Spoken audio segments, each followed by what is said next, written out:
pada pembahasan kita kali ini, kita akan membahas tentang perintah-perintah yang paling sering kita gunakan nanti pada saat menggambar objek dua dimensi. Berikut akan kita bahas satu persatu darinya. Yang pertama adalah perintah line. Perintah line fungsinya untuk menggambar sebuah garis lurus yang sambung menyambung. Perintah line cukup diketikkan di komen. Kemudian muncul first point, artinya kita disuruh menentukan titik pertama sebagai peletakan garis. Kita misalkan di TK1. Kemudian muncul next point.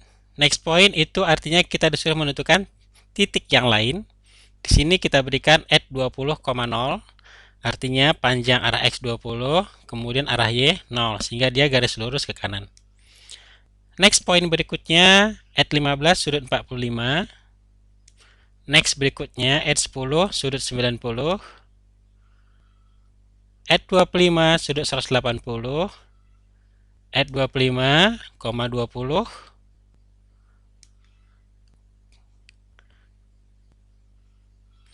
at 35 sudut 120, kemudian at 35 lagi sudut 240, kemudian at 41 sudut 270. Dan pada akhirnya, kalau kita ingin membuat garis kita ini adalah garis yang menutup, membentuk poligon tertutup, maka pada opsi terakhir ini kita gunakan perintah atau opsi close. Ya, inilah pembahasan tentang penggunaan perintah line. Seterusnya, kita masuk pada pembahasan perintah kedua, yaitu perintah rektangular. Rektangular fungsinya untuk menggambar objek dua dimensi berbentuk persegi 4. Caranya dengan mengetikkan perintah rect pada komen. Kemudian pada first corner, kita disuruh menentukan titik awal dari peletakan segi 4. Kita pilih TK1. Kemudian other corner, kita disuruh menentukan peletakan titik sudut yang kedua. Kita buat dia at 30,40, yang berarti gambarnya akan terbentuk seperti ini, yang mana panjang arah X-nya 30, kemudian panjang arah Y-nya 40. Inilah penggunaan perintah rektangular. Cukup menentukan titik pertama dan titik kedua atau outer corner. Seterusnya untuk perintah yang ketiga ada yang kita sebut dengan donat. Ini fungsinya menggambar objek bentuk donat. Ini sering kita pakai kalau misalnya kita ingin buat sketsa dari mobil, tapi donat ini sebagai bannya, biasanya seperti itu. Pada komen kita ketikkan donat. Donat ini pada awalnya dia akan meminta inside diameter, artinya kita disuruh menentukan nilai dari diameter dalam. Kemudian outside diameter, menentukan diameter dari donat paling luar. Kemudian yang berikutnya center of donut, artinya kira-kira di mana mau kita letakkan donat tersebut. Misalnya kita letakkan di TK1, makalah terbentuk donat seperti ini, yang mana kalau misalnya kita cukup meletakkan satu saja, maka kita enter. Di sini bisa kita lihat diameter dalamnya 15, sedangkan diameter luarnya adalah 40. Ini menggunakan perintah donat untuk yang ketiga.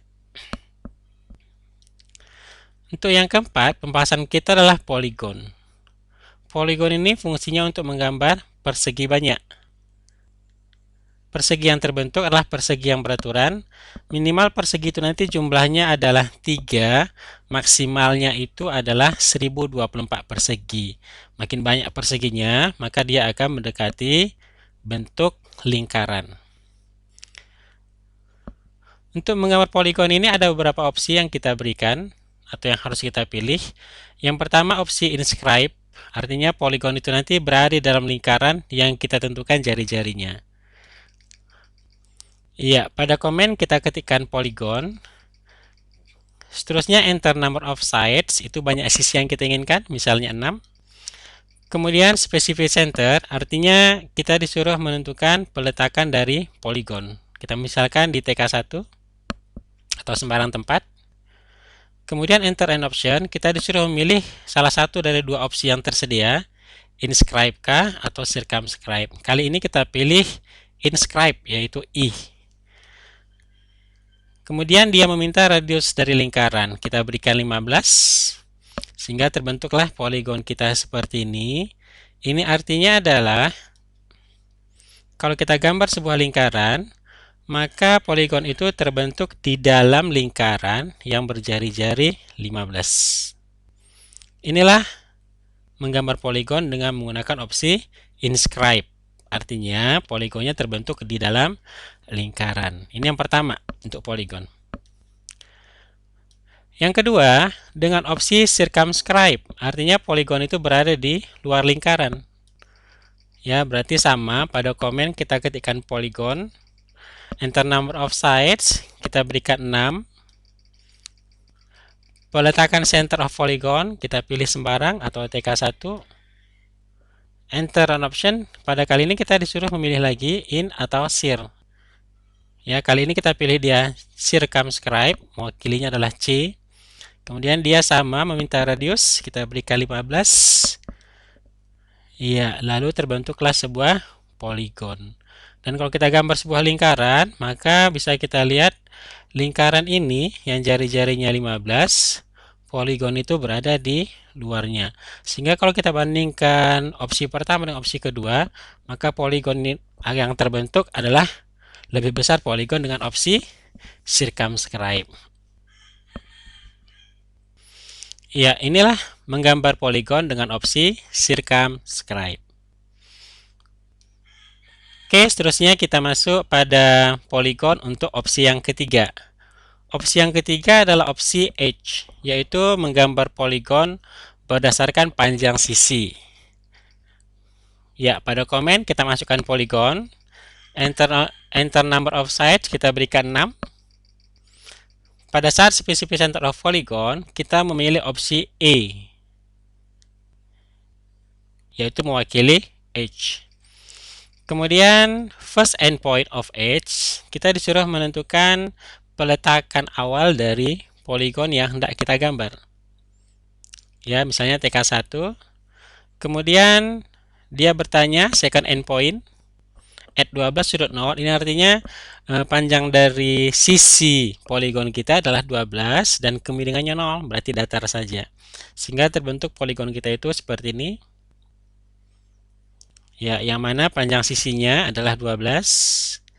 Ini juga 12 dan 4 yang lainnya juga 12.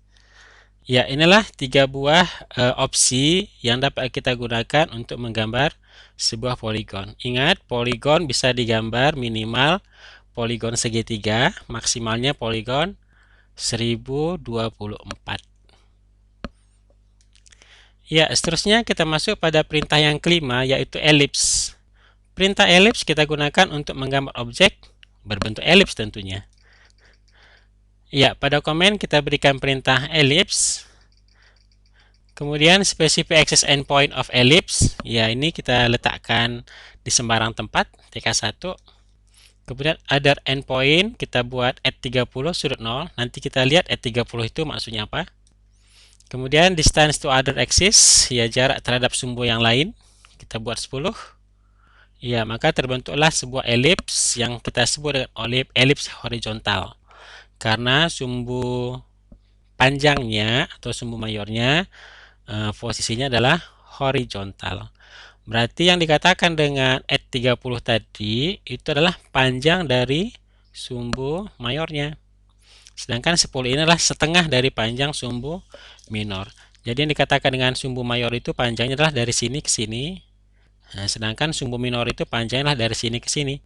Sehingga 10 itu adalah dari sini ke sini, setengah dari panjang sumbu minor ya. Ini kira-kira penggunaan perintah elips. Ya, oke, seterusnya kita masuk pada perintah yang keenam, yaitu circle ya. Perintah circle ya tentunya digunakan untuk menggambar sebuah lingkaran. Ya. Untuk menggambar lingkaran dalam AutoCAD itu ada 6 cara dan masing-masing dari ke-6 cara itu kita gunakan ya pada kondisi-kondisi yang kita inginkan tentunya. Yang pertama, circle dengan opsi center radius. Artinya kita disuruh menentukan titik pusat dari lingkaran tersebut, kemudian menentukan radiusnya. Maka pada komen kita berikan perintah circle. Seterusnya kita pilih TK1 sebagai center point. Kemudian misalnya kita buat TK1-nya di sini sembarang. Seterusnya dia minta radius of circle. Kita berikan 15. Sehingga terbentuklah sebuah circle seperti ini dan jari-jarinya adalah 15. Ini adalah perintah circle yang paling sering kita pakai. Ya, opsi center dan radius. Ya, seterusnya kita masuk pada opsi yang kedua, yaitu opsi circle dengan opsi center diameter. Ya, di sini kita berikan perintah komen. Nah, pada komen kita berikan perintah circle. Kemudian kita letakkan titik pusat dari circle tersebut di sembarang tempat, di TK1 misalnya. Kemudian pada saat kita disuruh memilih radius di sini, maka kita pilih diameter ya dengan cara mengetikkan D ya. Sehingga di sini muncul permintaan diameter dari lingkaran diberikan 25 ya misalnya. Maka akan terbentuklah lingkaran kita seperti ini dan tentunya diameternya ini adalah 25. Ya, ini kalau kita ingin menggambar sebuah lingkaran dengan opsi center diameter. Kemudian yang ketiga, opsi yang ketiga pada saat menggambar lingkaran adalah menggambar lingkaran dengan 2 point atau 2 titik. Artinya kita menentukan 2 buah titik sembarang atau tertentu, maka akan terbentuklah sebuah lingkaran. Pada komen kita berikan perintah circle. Kemudian pada saat ada pernyataan center point ini, ya kita pilih 2 point, ya sehingga kita enter. Maka dia bertanya first point, titik pertama di mana? Ya kita misalkan di sembarang TK1. Kemudian second end point itu kita letakkan di TK2 sembarang juga. Ya, maka akan terbentuklah sebuah lingkaran yang mana lingkaran itu melalui dari kedua buah titik tersebut. Jadi boleh dikatakan jarak antara TK1 dan TK2 itu mewakili diameter dari lingkaran tersebut. Perlu diingat TK1 ini dan TK2 ya, ini bisa kita buat dalam bentuk angka juga. Ya, ini menggunakan perintah circle dengan opsi 2 point. Oke, seterusnya kita masuk pada opsi yang keempat, yaitu menggambar lingkaran dengan 3 point. Pada komen kita ketikkan perintah circle. Kemudian pada pilihan ini kita ambil yang 3P. Lalu kita enter. Dia bertanya first point. Pilih TK1 sembarang tempat. Boleh. Kemudian second point, pilih TK2. Ya, bisa juga kita berikan dia dalam bentuk jarak, boleh. Ya, dalam bentuk jarak. Panjang sekian, sudut sekian, dan seterusnya. Kemudian pada saat third point, kita pilih lagi TK3. Ini pun bisa kita berikan dalam bentuk jarak.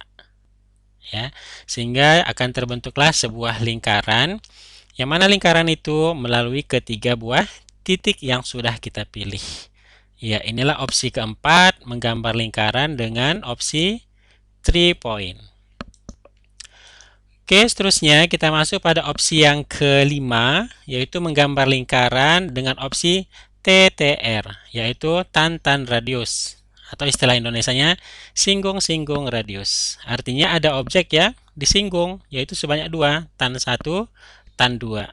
Berarti awal sekali harus ada 2 buah objek minimal yang akan disinggung oleh lingkaran yang akan kita buat dengan jari-jari yang kita tentukan. Ya, oke, berikut perintah yang kita berikan di komen adalah circle. Kemudian pada saat kita disuruh memilih opsi, kita pilih opsinya adalah TTR, tan-tan radius. Berarti dia akan minta yang pertama di sini adalah first tangen, ya. Artinya persinggungan pertama dari lingkaran, ya kita pilih salah satu dari garis, misalnya yang kiri duluan, boleh. Kemudian dia akan minta berikutnya second tangen. Kita pilih garis yang kedua, pilih TK2. Ya, dan seterusnya diminta radius dari lingkaran yang menyinggung kedua buah garis ini. Diberikan 8, sehingga lingkaran yang terbentuk adalah seperti ini. Ya, dan jari-jari lingkar ini 8. Jadi, pada saat kita menggambar seperti ini, kalau jari-jari yang kita berikan semakin kecil, maka lingkaran kita ini akan cenderung ke atas. Kalau jari-jari yang kita berikan besar, maka dia cenderung ke bawah dan memaksakan diri agar tetap menyinggung kedua buah garis. Ya, ini perintah circle dengan opsi tantan radius. Berarti harus ada dua objek yang disinggung. Baik, yang terakhir untuk circle, opsi yang keenam, ya, yaitu opsi triple tan atau tan-tan-tan. Ya, pada opsi ini, kalau misalnya kita ingin menggambar lingkaran yang menyinggung 3 buah objek dari perintah komen, bukan dari perintah menu bar ya, maka ini bisa kita wakili dengan opsi 3 point. Ya, pada saat ditanyakan first point, ya, kita ketikkan tan mewakili tangan tadi. Pilih TK1, ya, garis yang pertama. Second point kita ketikkan lagi tan. Ya. Tuh pilih TK2. Ya, kemudian tan lagi untuk third point. Pilih TK3.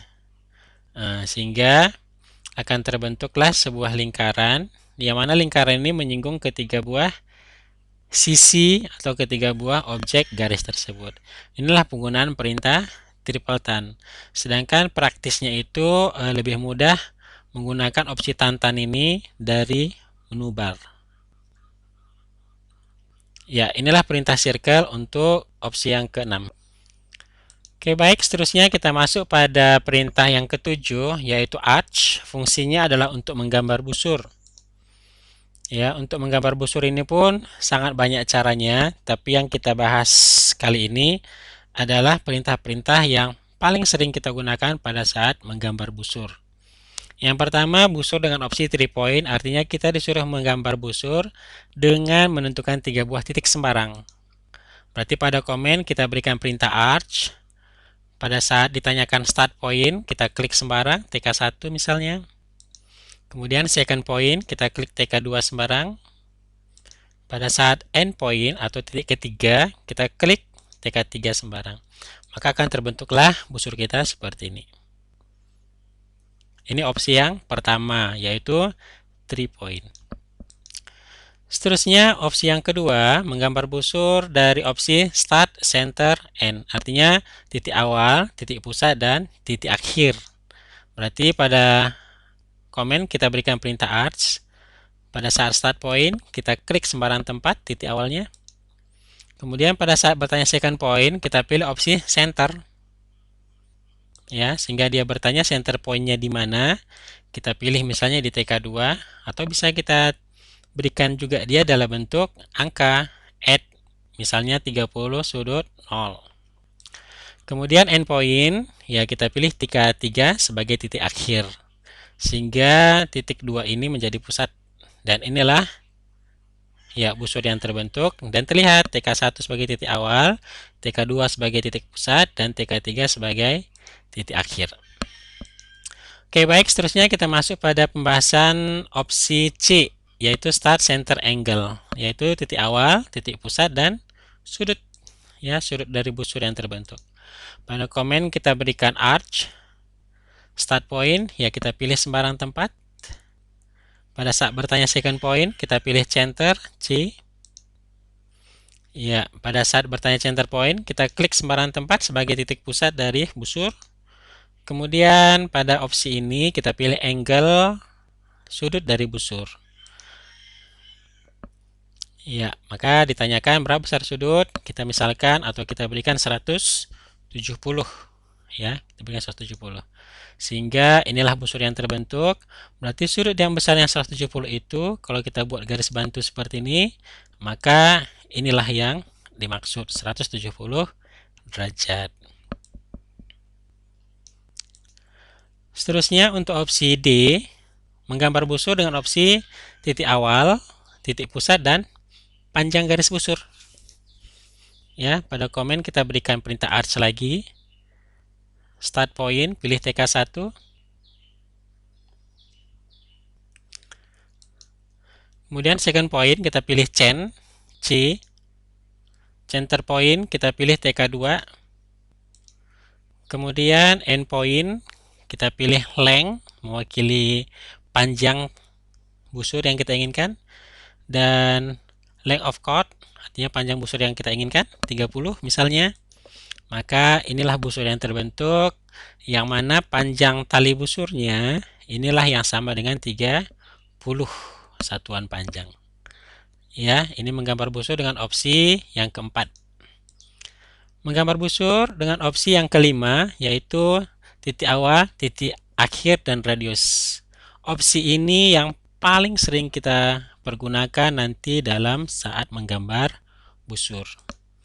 Seperti biasa, pada komen kita berikan perintah arch, kemudian specify start point, ya, kita pilih sembarang tempat. Second point, di sini kita abaikan, kita pilih opsi N, E. Ya, maka letak dari titik kedua atau titik akhir itu adalah TK2 di sini. Dan pada pilihan yang terakhir kita pilih radius, yaitu R.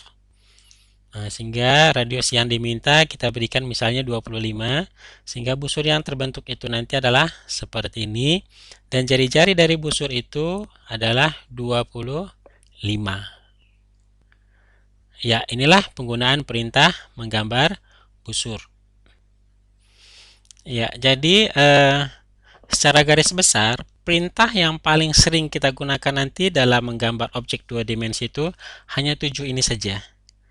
Ya, sedangkan perintah-perintah yang lain itu jarang kita gunakan, cuma nanti bisa kita baca di buku yang disertakan CD di dalamnya ini, biar lebih paham.